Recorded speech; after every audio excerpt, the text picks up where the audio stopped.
Hello everyone और channel में आपका फिर से स्वागत है। आज हम सिर्फ फुटबॉल के बारे में बात नहीं कर रहे हैं, हम एक लेजेंड, एक फेनोमेनन, एक ऐसे आदमी की बात कर रहे हैं जिसने मैदान पर जो मुमकिन है उसे फिर से डिफाइन किया है। मैं बिल्कुल क्रिस्टियानो रोनाल्डो की बात कर रहा हूँ।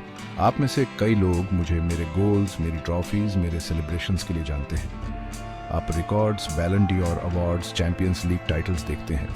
आप फिनिश्ड प्रोडक्ट देखते हैं, वह खिलाड़ी जो दुनिया के सबसे बड़े स्टेडियमों की चमकदार रोशनी में खड़ा होता है।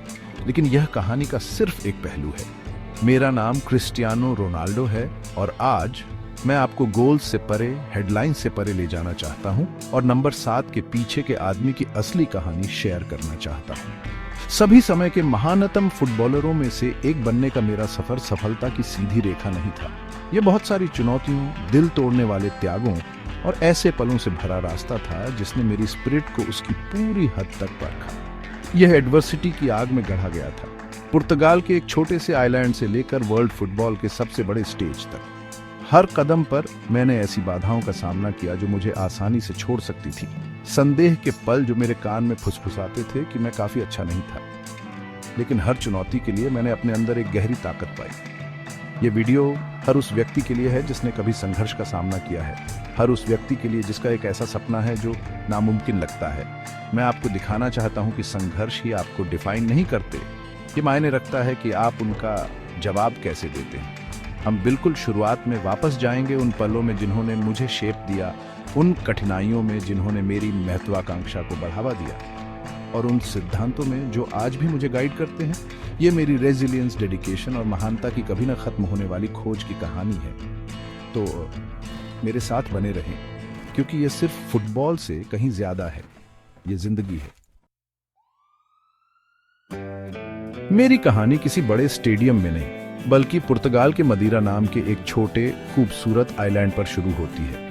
मैं एक मामूली घर में पला बढ़ा, एक बहुत ही साधारण सा घर था वो।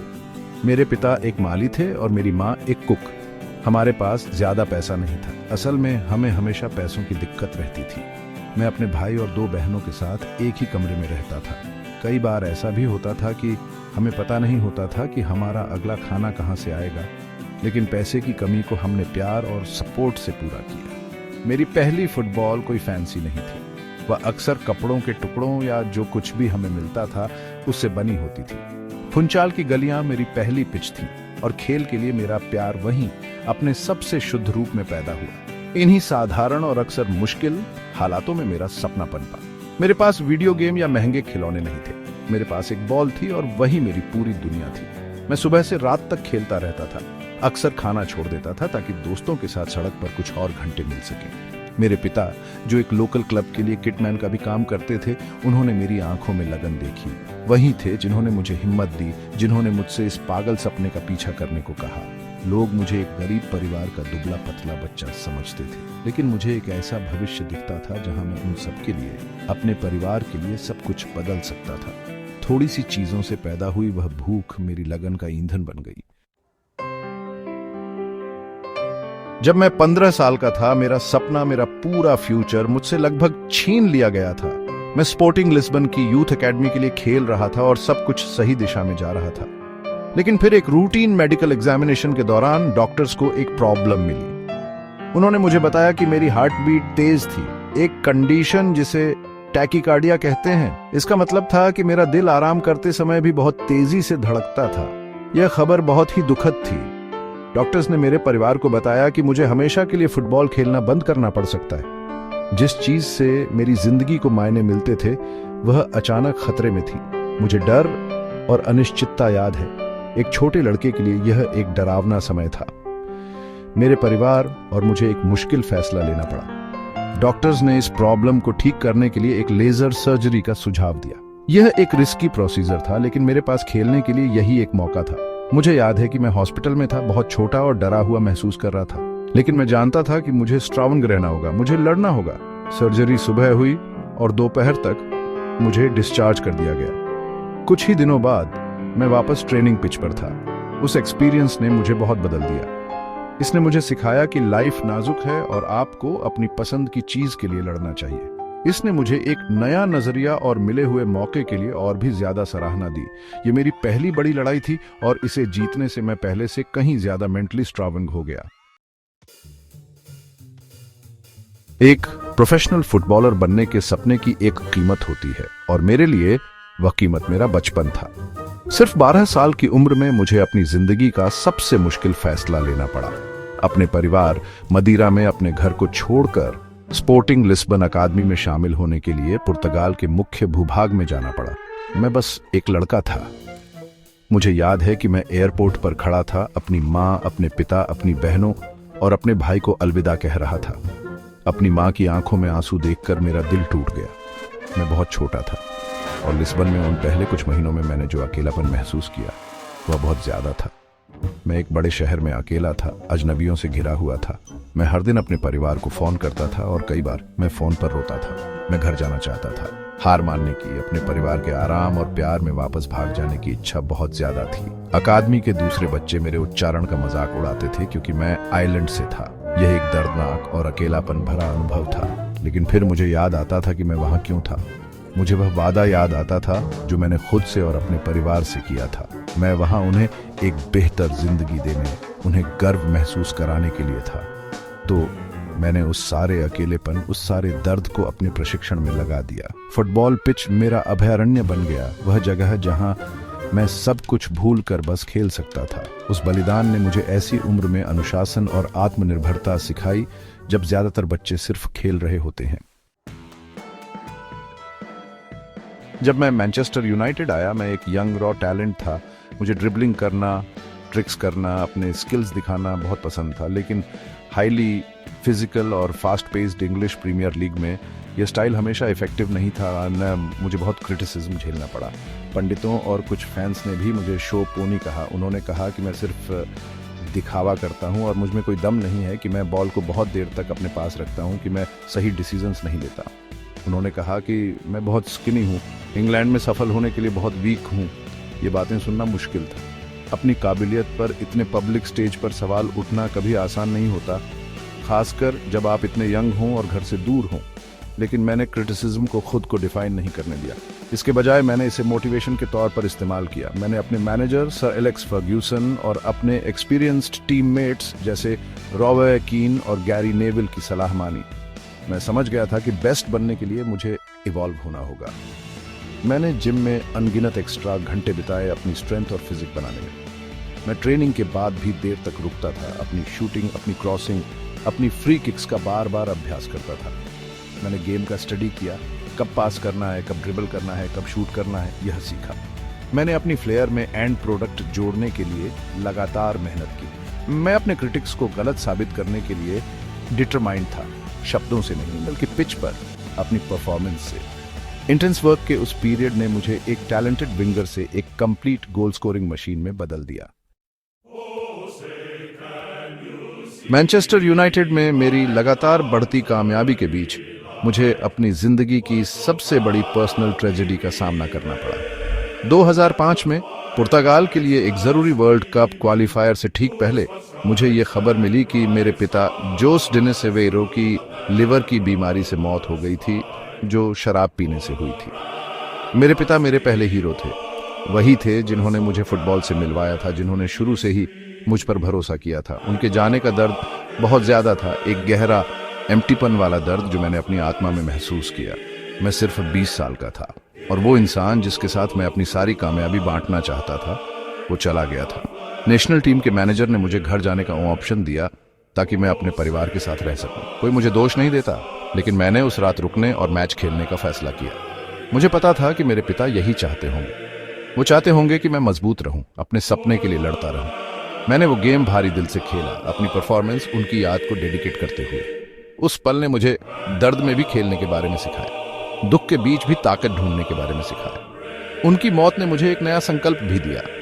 मैंने खुद से वादा किया कि मैं कभी शराब को हाथ नहीं लगाऊंगा और मैं ऐसी जिंदगी जीऊंगा जिससे उन्हें मुझ पर गर्व हो। उनके लिए मैं जितना बेस्ट हो सकूं उतना बनूं। उनकी याद हर दिन मेरे लिए ताकत का जरिया है। लोग अक्सर मुझसे मेरी कामयाबी और गेम में मेरी लंबी उम्र का राज पूछते हैं। जवाब आसान है, लेकिन यह आसान नहीं। ये एक अटूट जुनूनी काम करने का तरीका है। टैलेंट जरूरी है, लेकिन कड़ी मेहनत के बिना टैलेंट कुछ भी नहीं है। मेरे लिए जब मैं क्लब की फैसिलिटीज से निकलता हूं तो ट्रेनिंग नहीं रुकती। बेस्ट बनने के लिए मेरा डेडिकेशन 24 घंटे, 7 दिन की कमिटमेंट है। ये मेरे खाने के तरीके में है, मेरे सोने के तरीके में है, मेरे रिकवर होने के तरीके में है। मेरी डाइट बहुत स्ट्रिक्ट है। मैं मीठी चीज़ों और शराब से दूर रहता हूँ और मैं ये पक्का करता हूँ कि मुझे इतनी रेस्ट मिले जिससे मेरा शरीर अपनी बेस्ट परफॉर्मेंस दे सके। ये मेरे लिए कोई सैक्रिफाइस नहीं है, ये एक चॉइस है। ये वह लाइफस्टाइल है जो 2 दशकों से ज़्यादा समय तक टॉप लेवल पर compete करने के लिए ज़रूरी है। मैं अपना सबसे बड़ा कंपटीटर और अपना सबसे बड़ा आलोचक हूँ। मैं कभी संतुष्ट नहीं होता। एक गेम के बाद अगर मैं गोल करता हूँ तब भी मैं पहले से ही सोच रहा होता हूँ कि मैं और क्या बेहतर कर सकता था, मैं अगले मैच के लिए कैसे सुधार कर सकता हूँ। मैं खुद को बेहतर बनाने के लिए जुनूनी हूँ। मैं अक्सर ट्रेनिंग पर सबसे पहले पहुँचता हूँ और सबसे आखिर में जाता हूँ। मैं छोटे छोटे डिटेल्स की प्रैक्टिस में घंटों लगाता हूँ, वह चीज़ें जो आपको एक बृहद देती हैं। यह डिसिप्लिन मुझे जन्म से नहीं मिला था, ये सालों की डेडिकेशन से बना है। ये हर एक दिन अपनी लिमिट्स को पुश करने के बारे में है, तब भी जब आपका मन न करे, तब भी जब आपका शरीर थका हुआ हो। क्योंकि मुझे पता है कि कहीं ना कहीं कोई और मुझसे बेहतर बनने के लिए कड़ी मेहनत कर रहा है और मैं ऐसा नहीं होने दूंगा। जैसे जैसे मेरा करियर आगे बढ़ा और मैंने वह सक्सेस हासिल की जिसका मैंने बचपन में सपना देखा था, मुझे एक बहुत इंपॉर्टेंट बात रियलाइज हुई। मेरा मकसद सिर्फ गोल्स स्कोर करना और ट्रॉफी जीतना नहीं है। मुझे अपने बचपन की स्ट्रगल्स याद आ गई, वह एहसास कि मेरे पास इनफ नहीं है। मुझे पता था कि अब मैं दूसरों की लाइफ में एक रियल डिफरेंस लाने की पोजीशन में हूँ और मैंने ऐसा करने की एक डीप रेस्पॉन्सिबिलिटी महसूस की। मेरे लिए गिविंग बैक सिर्फ एक ऑप्शन नहीं है, यह एक ड्यूटी है। यह उस लाइफ के लिए अपनी ग्रेटिट्यूड दिखाने का एक तरीका है जो फुटबॉल ने मुझे दी है। मैं कभी नहीं भूला कि मैं कहाँ से आया हूँ और मैं अपने प्लेटफॉर्म का यूज उन लोगों की हेल्प करने के लिए करना चाहता हूँ जो वैसी ही हार्डशिप्स का सामना कर रहे हैं जैसी मैंने कभी की थी। अपने पूरे करियर में मैंने फिलैंथ्रोपी में एक्टिव रहने की कोशिश की है। मैंने बहुत सारे चैरिटीज़ को सपोर्ट किया है, हॉस्पिटल्स को डोनेट किया है और स्कूल्स को फंड किया है।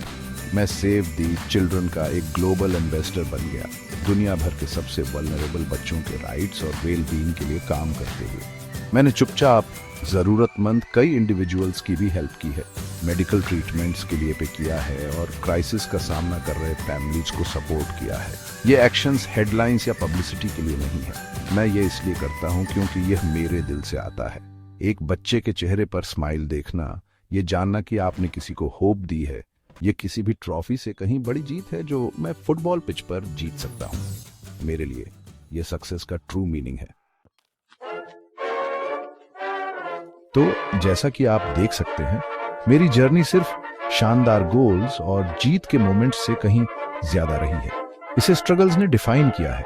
मेरी जवानी की गरीबी ने, उस हेल्थ स्केयर ने जिसने लगभग मेरे करियर को खत्म कर दिया था, घर छोड़ने की अकेलेपन ने, मेरे पिता को खोने के दर्द ने और क्रिटिसिज्म के लगातार प्रेशर ने, ये कोई सेटबैक नहीं थे, ये वो बुनियाद थी जिस पर मेरी सक्सेस बनी थी।